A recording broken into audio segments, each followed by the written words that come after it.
So we'd like to open up the questioning now to all the members of the panel. So feel free to ask whatever questions from any one of us here. Yes, please. I have two questions. One of them is about snowfall, but it's more about the kind of reporting process.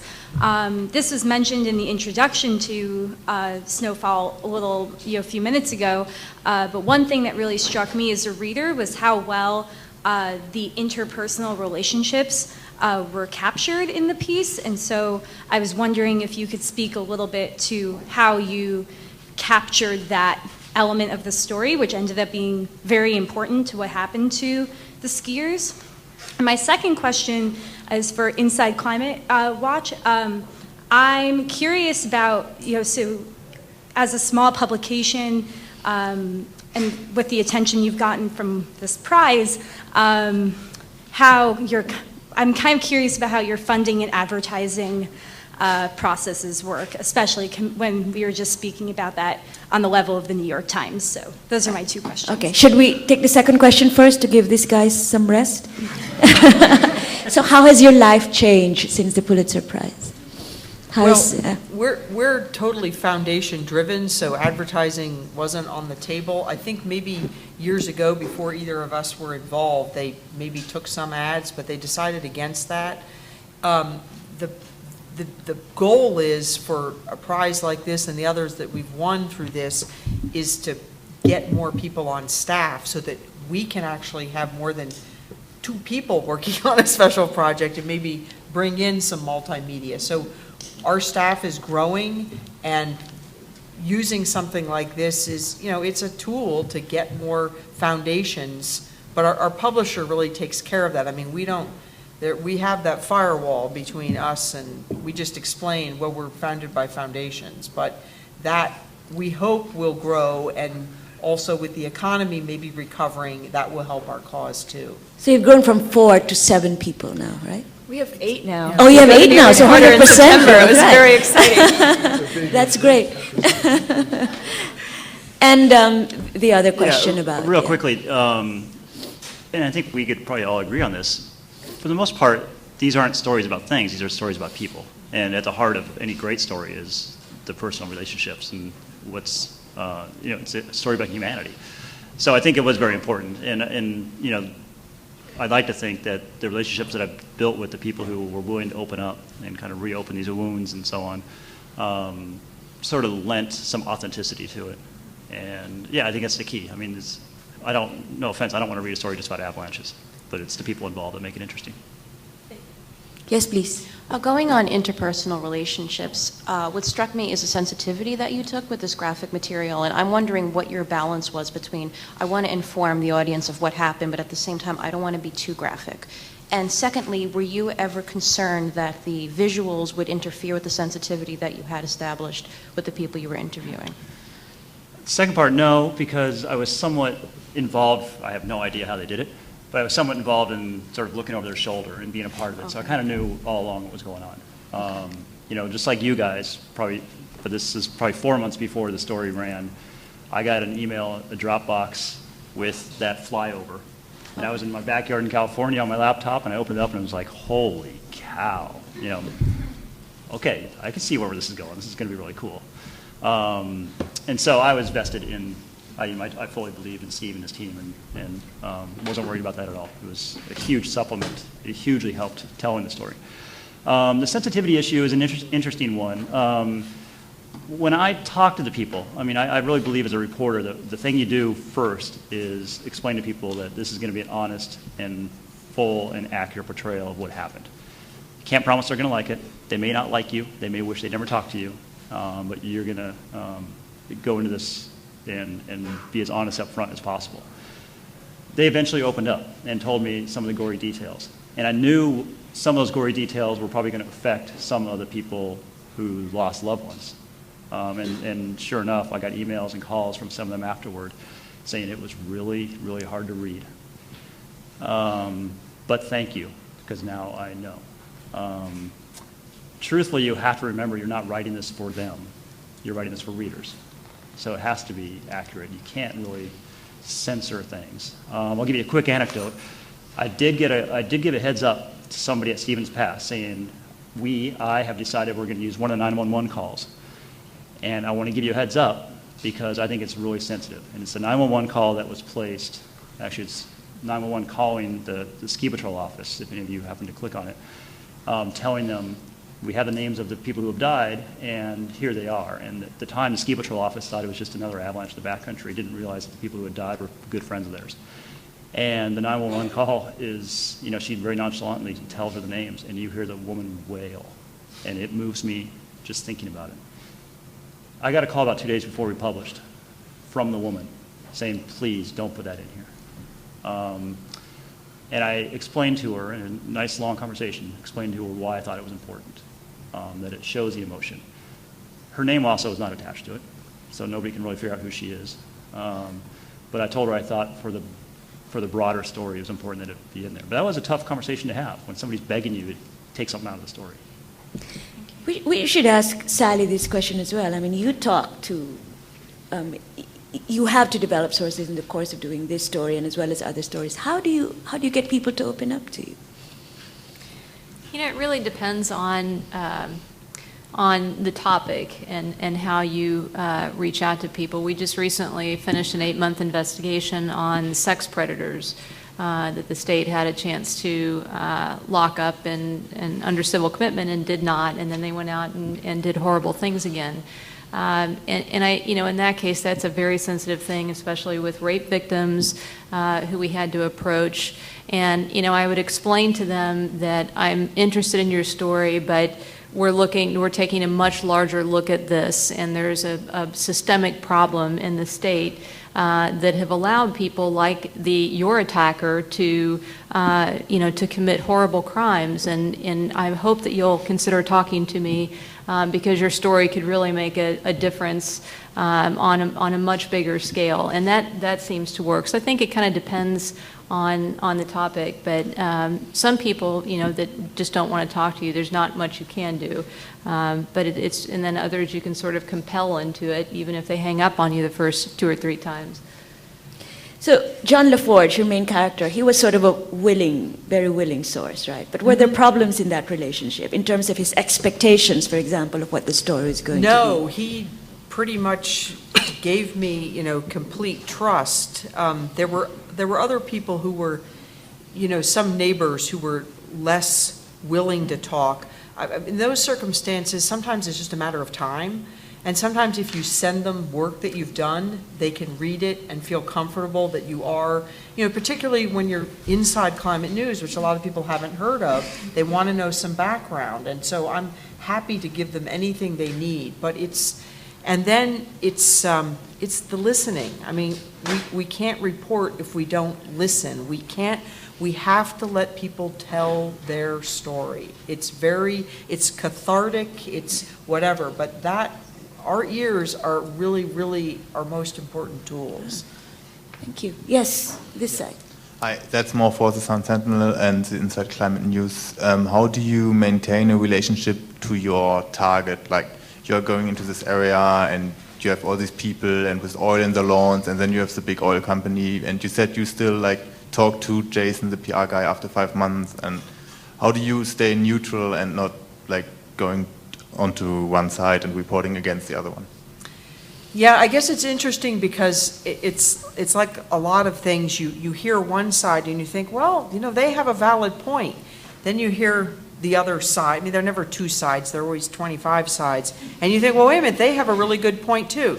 Okay, I'm still in the middle. I'm a moderate. So I'm not interested in their agenda, and a lot of people have agendas. Sometimes not John LaForge, but certain people were obsessed with, well, there's a little tiny bit of oil over here, and we have to get rid of that. And you can't listen to people's axe grinding. Well, you listen to it, but you have to filter it out, because you have to keep yourself on, you're telling the story for an audience. And if we don't have readers, we're lost as reporters, because if no one's listening to you because they don't trust you as a journalist, then you're sunk. So I'm sure journalists do get sucked into things. That's why it's so important to keep checking it out.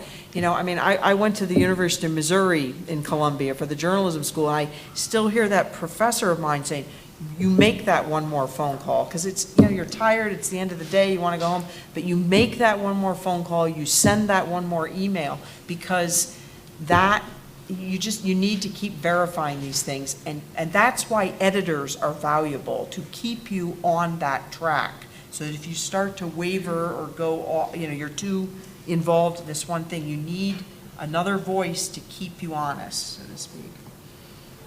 Yes, please. I have a question for John and Steve. I was wondering what the range of reader reactions was to the story, and if it gave you any new insight into reader demand and interest when it comes to long form and what they want. You responded to a lot of the readers. You should. Yeah, it was actually very strange at first, and I don't know if any of you have read the comments, but they were glowing. I mean, it was unbelievable, because there's always some cranks. I mean, every story. And this one was like strangely glowing, and I was kind of freaked out by that. And now I know it pretty quickly turned, I think, at least within the business, like the anti-snowfall. Like, aren't you guys tired of snowfall? Everybody quit talking about this, and so there was like this sort of, it spun back the other way. The readers, I think, you know, the greatest compliment you can get is somebody saying, I read 17,000 words. Right. Thank you, Steve, for helping them do that, because I don't know how many people actually read it. But it was easier to get through. I'm very pleased with the readers. You know, I said you write this for the readers, and you're never going to make everybody happy, but I think for the most part, people were dazzled. And I think they, beyond being dazzled, I think there was a more of a core emotion there of touched. I'll just jump in. You know, I think the feedback that we got that was most meaningful was where readers were maybe cautioning us about what they perceived as kind of a lack of discipline, just about the overall size of the project, which I didn't really feel that way about it, but it's certainly something that is in the back of our minds as we produce longer pieces now, is really just how much can readers, what should the total length of the project be? What kind of an investment can we expect readers to make in it? And thinking about how we're editing different, you know, pieces with that in mind, so that it is a reasonable experience. If I can do a 30-second add-on to that, because there were certainly a lot of readers who said, it's an avalanche. 3 people died. Right. Why not do this about poverty? Why not do this about war? Well, Steve alluded to a couple of reasons. One, an avalanche, it was a contained thing. It was one narrative. I'm not sure how you construct this on war or poverty or something. There's one kind of containable thing. There was not a huge deadline pressure. And I just think sort of there was a little bit of serendipity in terms of where we were culturally as a newspaper with long form, where we were culturally with expanding our horizons with multimedia. And I just think it was kind of the perfect story at the perfect time in some ways. And so we just did it. I'm sorry if it made some people mad that we did it, but it just sort of worked out that way. Thank you. Yes. This is for John, but it also applies to pretty much everybody else. You said you have a document that's 30,000 words. How do you go through that and pick out the most important things that are going to end up in the piece, making sure that you get what you need for the narrative, but also being sure not to leave out anything that's important? Yeah, in hindsight, that document was probably, I mean, it was sort of the basis of everything. You know, once I had it chronologically, you could sort of go through, and then you sort of see who says this best. You know, the hardest part of any story, I guess, is what to leave out. When you have 17,000 words, people would say you didn't leave anything out, dude. It wasn't that hard, but I will tell you, probably the hardest part was early on. I thought I need to tell the story through 5 or 6 or 7 people. Because it's going to be too convoluted with 16 characters. And where I think multimedia helped is that I said, really, we're going to be able to like show where they came down the mountain? Really, we're going to have mug shots? I wonder if I can get away with the audacity of having 16 people and get all their voices in it. So part of that destructuring of my notes was I want to get everybody involved who was part of this story. I leaned a lot on them because I thought, you know, as much as I'd like to think I can have readers keep track of 16 characters in a story, that I know it's not true, but thanks to multimedia, that was one crutch I was given. So how do you guys cut down? You mean, any major investigation, any effort that takes more than a couple of weeks, you amass a lot of information. How do you organize and cut it down? Yeah, I mean, ours was the same thing. It was this chronology that we were trying to build, and we were focusing on the first 3 days, the first week after this spill, and then carrying it through. And sometimes material is just, it's repetitive, or it's too dull, or you absolutely can't verify it, so you have to find another way to tell it. But it's difficult, I mean, because you have so much material, but you have to think about the reader. And, it can be painful when an editor says, when you've worked on this thing for I don't know how many hours, and then they say, well, we're just going to take that out.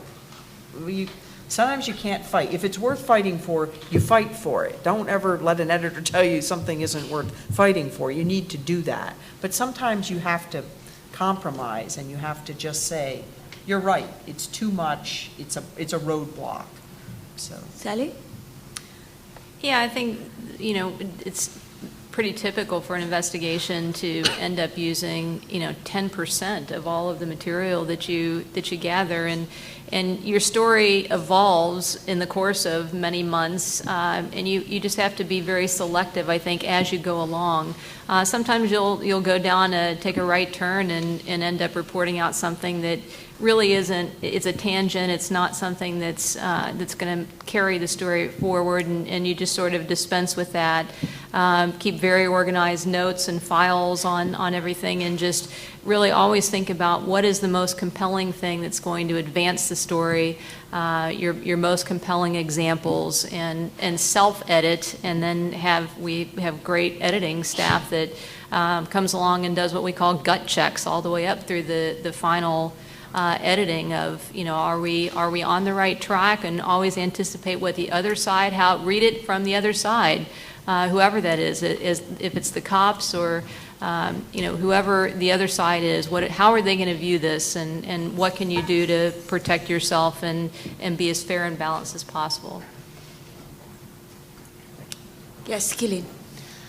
I have a question for John Mines and Lisa Song in terms of using data in your reporting.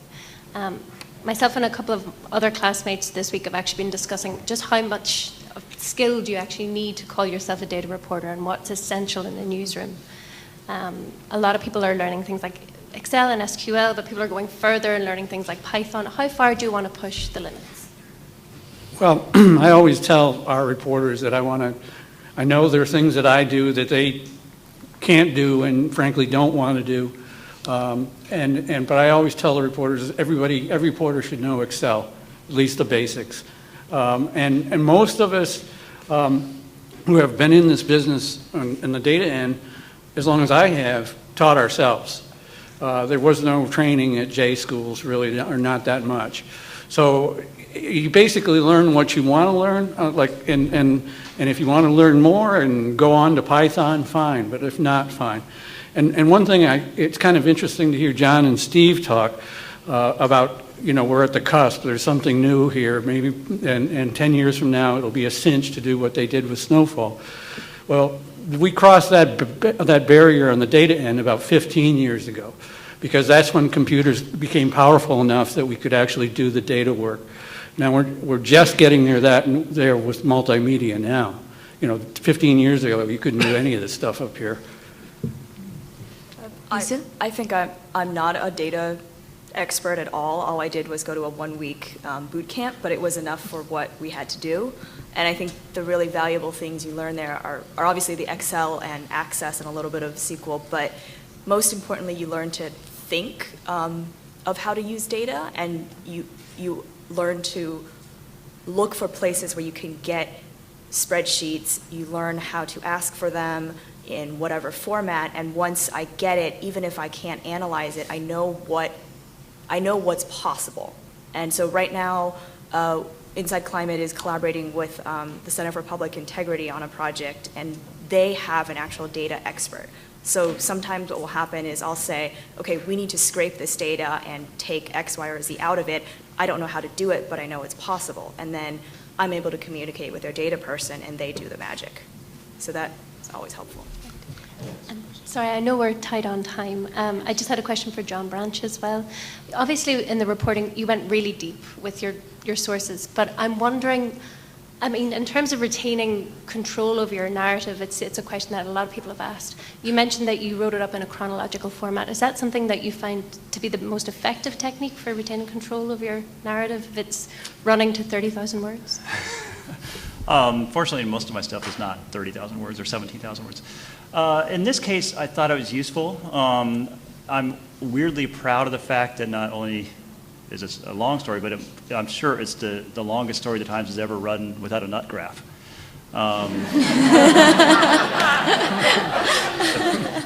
And it wasn't really by design, but as I started to write it, we slowly realized, as we're getting like other people to start reading it within the newsroom, like the suspense that was built into it.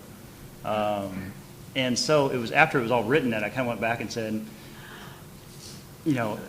I don't want to try to create like some sort of suspense thriller, but it makes sense chronologically, and you don't really know who lives and who dies until the end.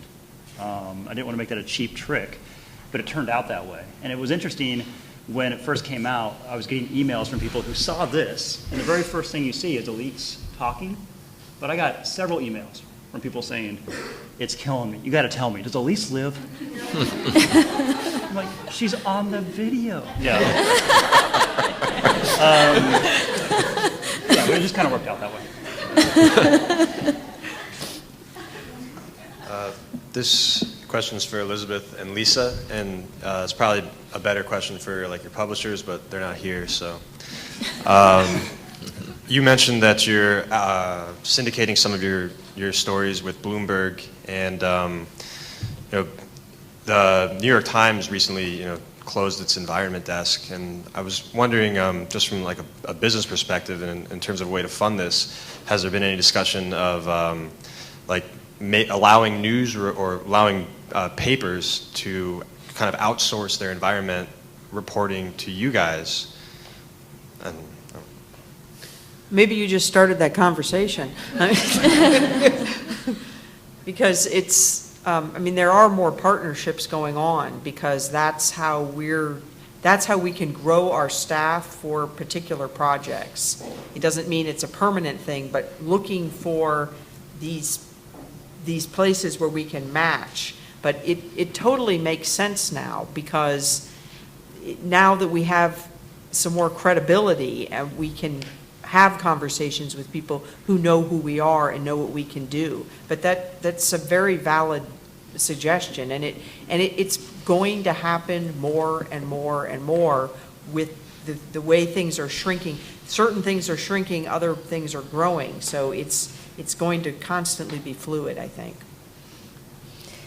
So I'm looking at all your faces, and you seem not to want this to end, but we must end. So I'd like to thank you all very much for the very good questions that you've asked, and of course our panelists for willing to answer all our questions. I want to echo the thanks that Sheila just spread, and I think there are a couple of things going on up here tonight. One, you really see the reconfiguration of journalism in America, and you can also see, despite the hand-wringing you encounter, that we in many ways are in the golden age of storytelling because of all the tools that are available today. The other thing is, I said you'd find out a bit on how you win a Pulitzer Prize. And I think they demonstrated that very well tonight. So give them a nice round of applause. Thank you all for coming.